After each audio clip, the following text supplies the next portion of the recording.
WOCA. Ocala.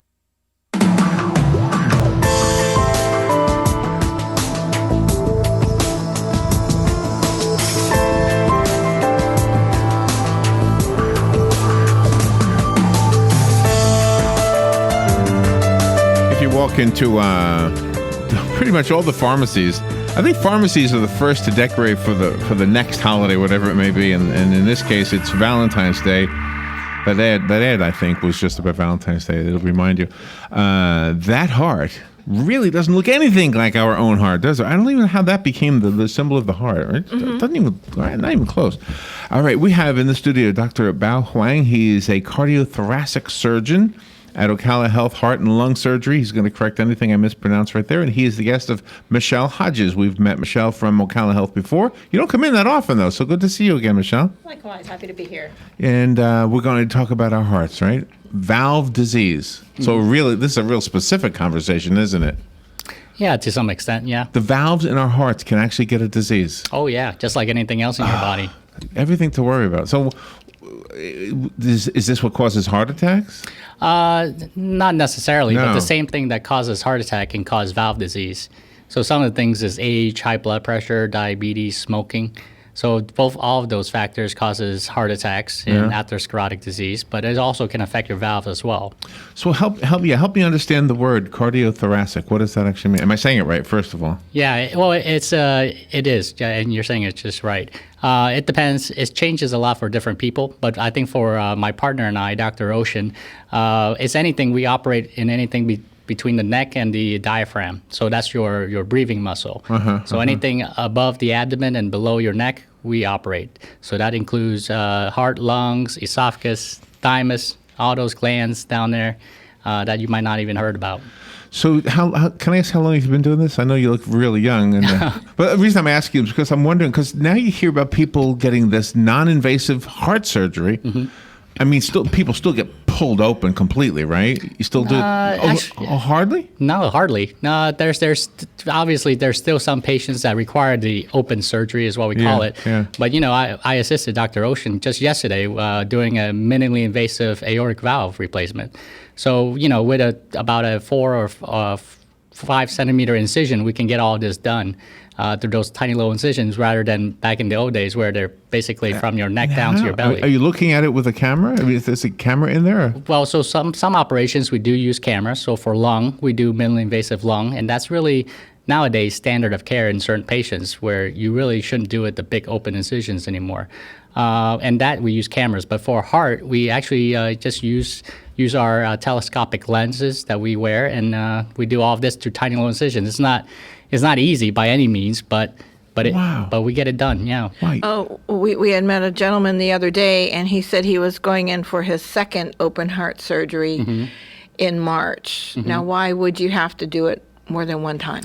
Well, just like any kind of surgery, it doesn't mean that the surgery failed by any means. But usually with these diseases, you're going to get older. You're going to have still high blood pressure and diabetes. So the same process that affects your native valve can affect the new valves that we put in. So sometimes, and you can have recurring heart attacks. Even though you do bypasses, you can still get plaques and fats deposit in your grafts. Oh, wow. So, yeah.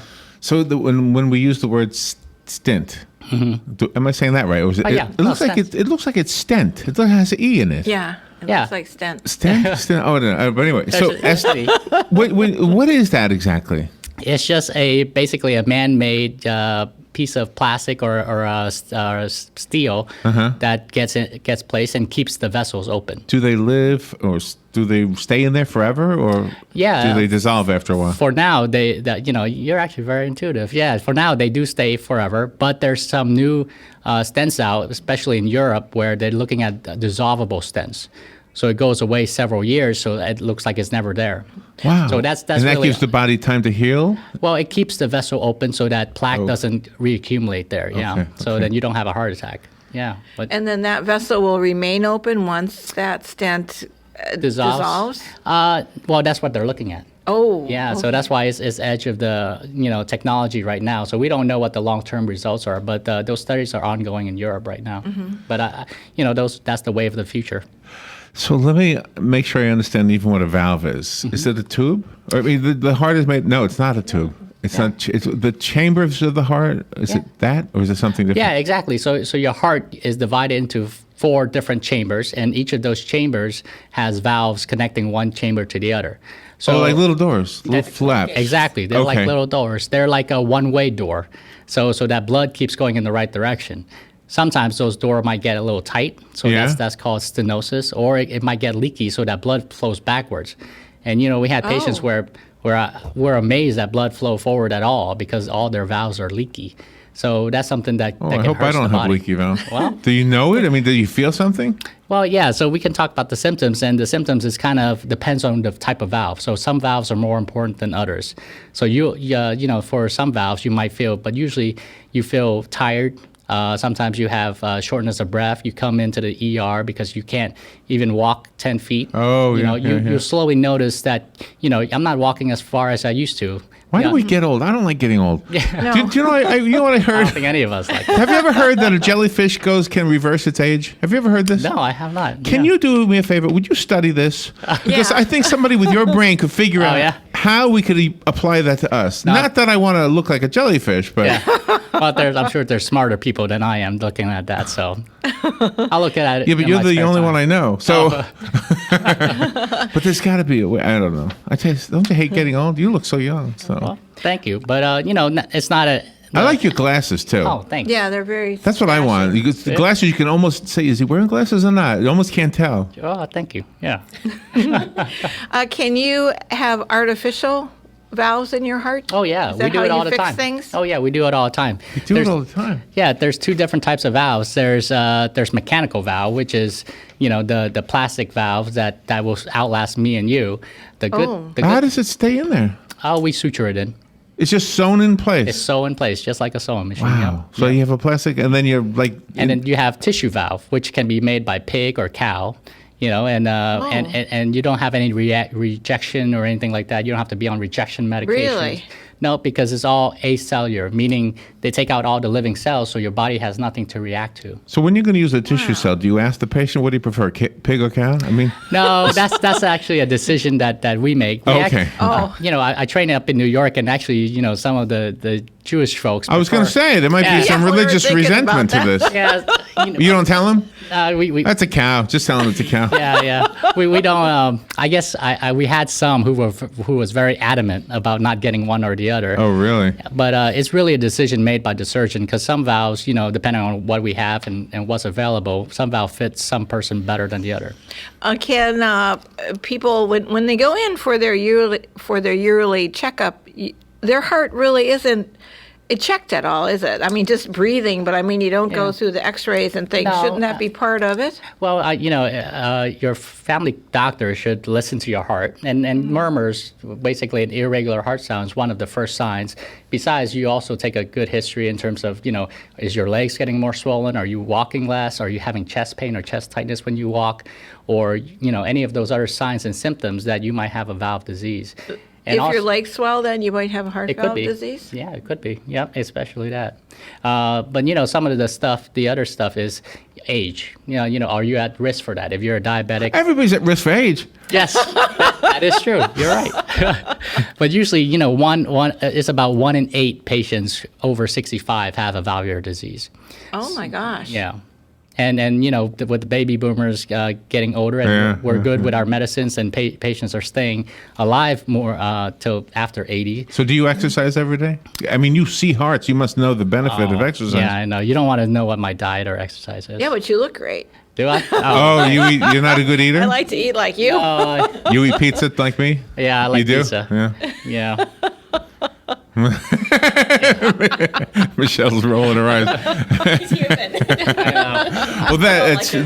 That's true. All right, we'll take a little break and we'll be right back. This is a fun interview. Dr. Bao Hoang is on the air with us in the studio. Michelle Hodges is here, and we're talking. And by the way, the phone lines are open if you have a question, and we are having fun. But this is a super serious topic. Valve disease. If you have a question, you can call in 622-9622. We'll be right back.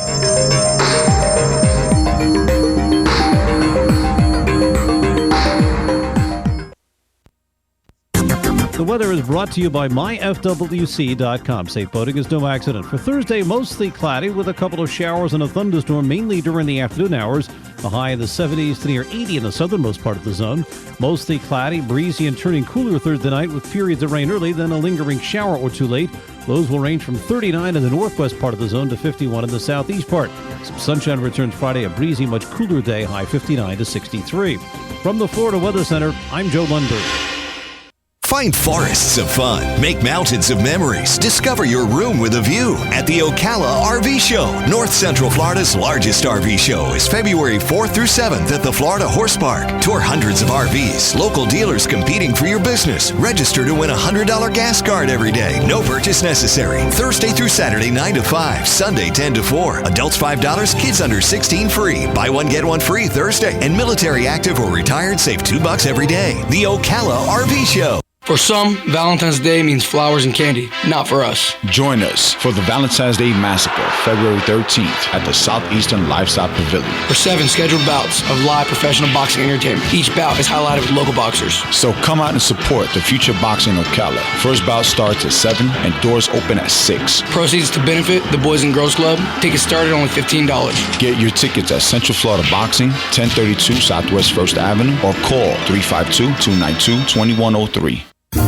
Higher Education Radio is changing their airtime for February. Be sure and listen Friday the 5th when representatives from Webster University, College of Central Florida, St. Leo University, and the University of Central Florida will be in the studio to give us the latest information about higher education opportunities. Plan for tomorrow, today. Remember, Friday the 5th of February at 11 a.m. for Higher Education Radio, right here on the Source WOCA 96.3 FM, 1370 AM.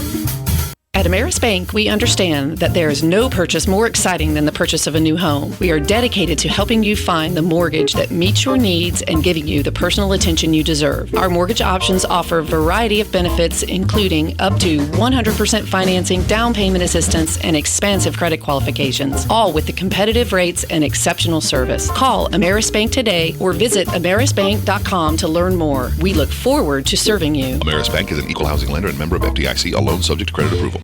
Located in Ocala, Rinstar Medical Research has offered a wide range of clinical research trials for 17 years. Rinstar conducts clinical trials for conditions such as migraines, memory decline, fibromyalgia, and sun-damaged skin. To learn more, call Rinstar at 352-629-5800. Help us create a healthier tomorrow by volunteering today. Please call Rinstar at 352-629-5800. All right, 18 minutes after 11 o'clock. If you have a question about your heart, this is a good time to call. Dr. Bao Hoang is in the studio from Ocala Health Heart, right? Did I say that right? Ocala Health Heart? Yeah. Dr. Hoang is a cardiothoracic surgeon, and you also do work on the lungs? You operate on lungs? Oh, yeah. So tell me a little bit about that. I mean, what do you do with lungs? Unfortunately, a lot of folks here smoke, so that's one of the really big comorbidities for lung cancer. So we do a lot of lobectomies, minimally invasive for lung cancer. We also do it for biopsies, and sometimes, if they have lung disease, we can do that too and biopsy that. But Dr. Ocean and I do all of that minimally invasive. You were talking about the esophagus in the beginning. Is that part of the lung surgery, or is that separate? And what goes on there? Yeah, the esophagus, we do that for usually esophageal cancer. And that's part of thoracic surgery, yeah. Mm-hmm.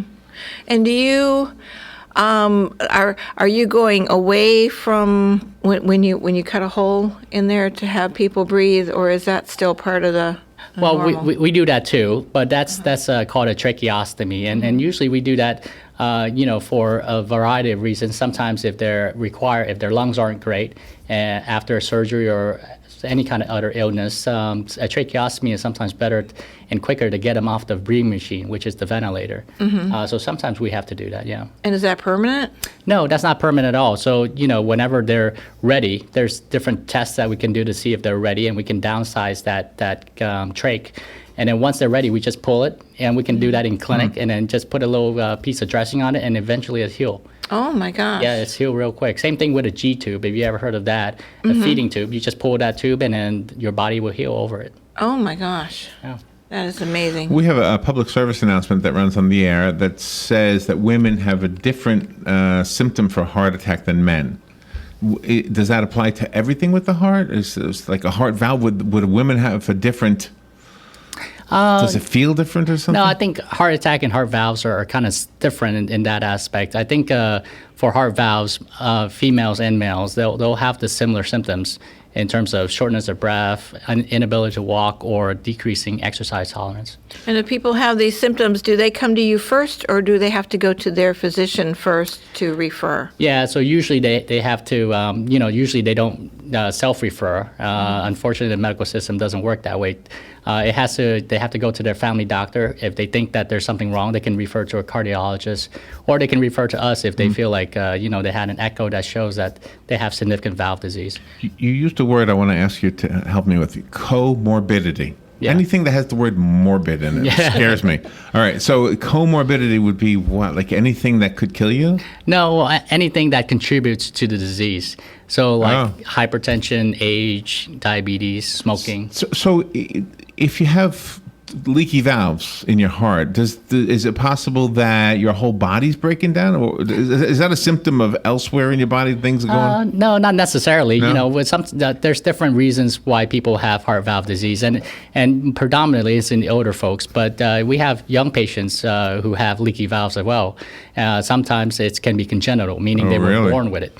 So if you had, I'm sorry, I didn't mean to interrupt go you. ahead. Yeah. Well, but I was going to say, if you have a valve problem, and let's say you've never been an exerciser, and you're looking at TV and everybody says, you should exercise. Okay, let me start exercising. I'm 55, I better start exercising.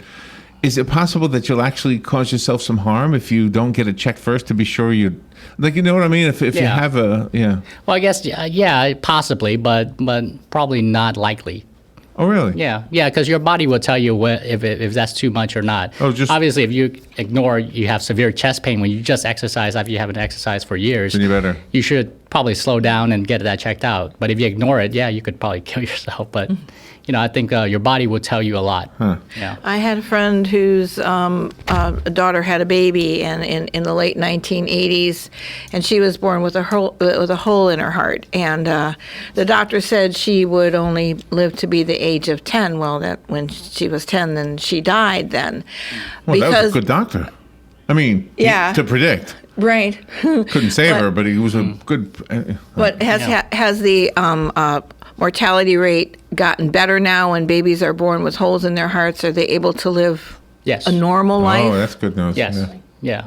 Yeah. So how do you fix that? Is it really a hole, or is it something that they just call a hole? Yeah. Well, I mean, I don't have the records of your daughter, but there's holes. You can have holes anywhere in the heart, and that can cause problems. And there's actual, the congenital surgeons who operate on hearts are way smarter than I am. So and they have a lot more guts, but it's a difficult surgery. They operate anywhere from babies that are fresh out of delivery to even up to 18 years of age. So how do you work on it if it's constantly pumping? I mean, do you have to stop the heart for a little while? Yes, you do.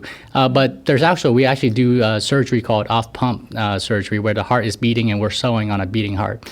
Obviously, that makes it pretty difficult, but that can be done. But there's benefits to that, too. So if you answer your phone, you see the little needle, boom, just pump. Hold on.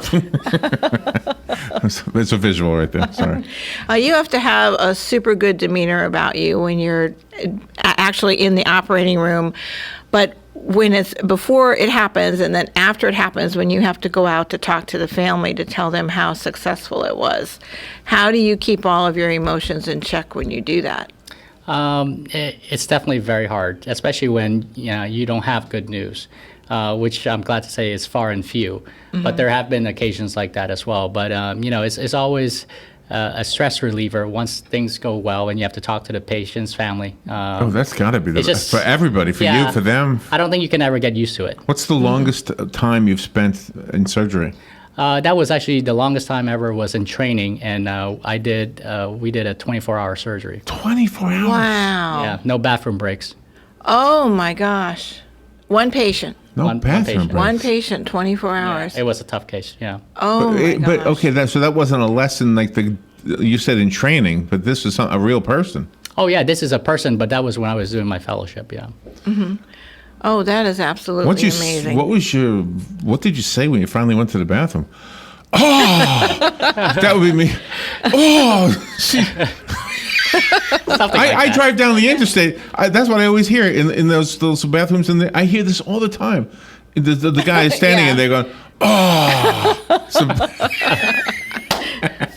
Do you allow people to come in after the person knows they're going to be a patient and have an operation? Do you allow them to come into the facility and you take them on a tour and you actually tell them what they can expect? They actually, I wouldn't mind if they did that. And, I don't think there's any restrictions to that. But no, not a lot of patients ask to do that. So they feel the patients who are successfully finished, they feel better right away. The valves are working better. It depends on what type of problem they have. If it's a stenotic or a very tight valve, then they usually feel much better. If it's a leaky valve, it takes them months down the road to really start feeling better.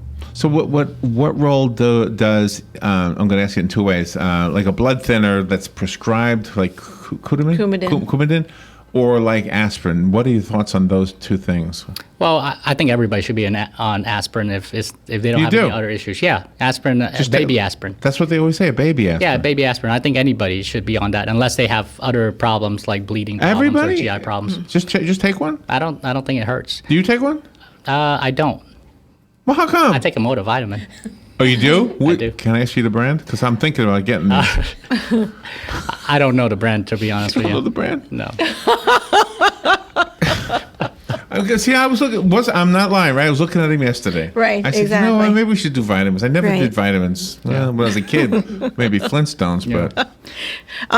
Michelle, since you're the administrator for Ocala Health for everything, how do you keep all of the patients and all of the doctors coordinated together with the nursing staff? Well, I can tell you, it's definitely a team effort. From planning someone's surgery all the way through the surgical process, through that discharge process, and even if they need to go to rehab or something subsequently instead of going straight home. So it really is a collaborative effort. We actually are different teams. We hold regular meetings to have that dialogue, to see what's working well, what isn't working well, things that we can do better. So it's really having that open communication amongst the various departments. And with the doctors as well? The doctors are included in those meetings. Yes, we typically try to meet once a week, actually. Oh, that's wonderful. We do. And that allows us to address issues that may arise and to continually really move our program along. Oh, wow. How much time normally takes place between the diagnosis and the finished surgery? Well, I think it's varies. If it's a very bad lesion or a very tight or leaky valve, then we get them in pretty much the same week. Oh, really? And get it done. And then they usually, for the most part, if there's no complications, they do very well, and they leave usually in about a week or less. Wow. And then you also have that spontaneous thing. Sometimes when accidents happen, you've got to have them in there right away without any previous knowledge or history. How do you deal with something like that? Oh, we have a very good team. And when we say it's an emergency, they get the patients in really quick. So we get them to the operating room within an hour or two and get that done. So, what kind of music do you listen to? A variety, actually. I listen to international music. International? Yeah. While you're operating? Oh, while I'm operating? I listen to the Wallflowers. Oh, really? The Wallflowers. That's cool. Isn't that the one Bob Dylan's son? Yeah. He sings better than his dad. Way better. Yeah, he's more of my taste. Yeah, well, but nobody really liked Dylan singing. Yeah, nobody. I don't understand how he ever became famous. He must have got his voice from his mother, right? Probably. Do you know why I'm asking we about like the music? Wallflowers. Let me ask why I'm asking. Let me tell you. Because that's what Robin and I do, was music and entertainment, basically. And one day I was at the hospital in the emergency room, and I was watching you guys go crazy. I'm thinking, gosh, what I do in this world is nothing compared to what you do. And then when things finally settled down, I heard the doctors and the nurses talking about the latest album they just bought, or CD they just bought. I said, wow. What I do plays a role in their lives. Yeah. Although it wasn't my music they were talking about. They were talking about Jackson Brown. Wow, what a fun interview. Dr. Bao Hoang, thank you so much. Michelle Hodges, thank you. Any real quick phone number we can give out? Yes, we actually have a consultant nurse hotline, so if you need any help as far as basic medical questions or needing a physician, patients can call 800-530-1188. Or if they have a known valve problem or their physician would like a second opinion, you can certainly contact our valve clinic, which is 401-1427, and we'll be happy to provide a consultation. Okay, and tell anybody you're sharing the video with, just ignore my silliness. It's just the way I am. But there's some really good information on this video, so share it with somebody who you care about, who could benefit from the information that Dr. Hoang gave us during the course of this interview. And of course, this will be up online on WOCA's Facebook page and YouTube channel, and I think you guys share it as well. You do something with it as well? Mm-hmm. So share it and save a life. Dr. Bao Hoang and Michelle Hodges, thank you both. Thank you. For having us. I'm disappointed it's over. This was the funnest interview of the morning. Yes. All right. We'll be right back. You're listening to The Source, WOCA. At Ameris Bank, we understand that there is no purchase more exciting than the purchase of a new home. We are dedicated to helping you find the mortgage that meets your needs and giving you the personal attention you deserve. Our mortgage options offer a variety of benefits, including up to 100% financing, down payment assistance, and expansive credit qualification.